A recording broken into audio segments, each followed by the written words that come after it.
Solapur news 24 मध्ये आपलं स्वागत आहे। आजच्या प्रमुख बातम्यांवर एक नजर टाकूया। राजाभाऊंचा अर्ज भारतीय जनता पक्षाच्या आणि महायुतीच्या माध्यमातून आपण दाखल केलेला आहे। महायुतीचे सगळे पदाधिकारी आम्ही अर्ज भरण्यासाठी या ठिकाणी उपस्थित आहोत। काही पदाधिकारी अजून या ठिकाणी येत आहेत आणि मला वाटतं आम्ही सगळे मिळून एकत्र निवडणूक लढू आणि खूप मोठ्या फरकानं ही निवडणूक महायुती म्हणून आम्ही जिंकू।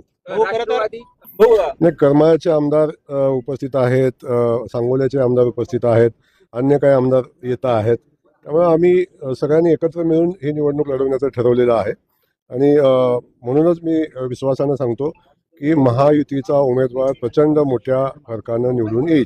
नाही, बिलकुल बिनविरोध निवडणूक होण्यासाठी ज्या ज्या कोणाला भेटायची आवश्यकता असेल, बोलायची आवश्यकता असेल, विनंती करायची आवश्यकता असेल त्या सगळ्यांना मी बोलेन आणि विनंती करेन। आम्हीच आणि आमच्या सगळ्या पक्षाचे सहकारी विनंती करतील आणि आम्ही सोलापूर शहराच्या इतिहासामध्ये ही निवडणूक बिनविरोध व्हावी अशा पद्धतीचा आम्ही प्रयत्न करू। आता उमेदवारी अर्ज भरल्यानंतर कोण कोण भरतंय समजेल।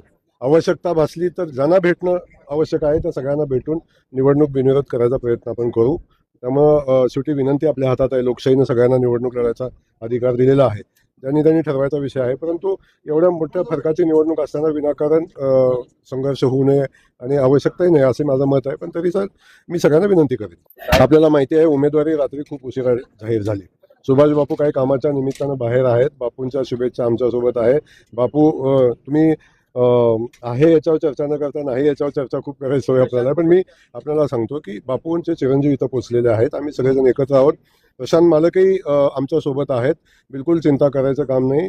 भारतीय जनता पक्षानं उमेदवारी दिलेली आहे। अनेक लोक इच्छुक होती, पण प्रत्येक इच्छुकाला न्याय देण्याची क्षमता आमच्या पक्षामध्ये आहे आणि त्या इच्छुकांना आम्ही नक्की न्याय देऊ। बिलकुल मी मगाचपासून सांगतोय की ज्या ज्या घटकांना भेटणं आवश्यक आहे, ज्या ज्या लोकांना भेटणं आवश्यक आहे निवडणूक बिनविरोध करण्यासाठी त्या सगळ्या लोकांना आम्ही बोलू आणि भेटू, पण आवश्यकता भासली तर भेटू। पण मी आपल्याला एक सांगतो की भारतीय जनता पक्ष आणि खास करून आमचे नेते देवेंद्रजी दिल्या शब्दाला पक्के असणारे नेते आहेत। जो शब्द कुणाला दिला असेल तो त्याचा विचार करतील। आपण चिंता करायचं कारण नाही। प्रत्येकाला न्याय देण्याची क्षमता आमच्या पक्षाची आहे आणि आमच्या नेतृत्वाची आहे। आम्ही सगळे मिळून प्रत्येकाला न्याय द्यायचा प्रयत्न करू।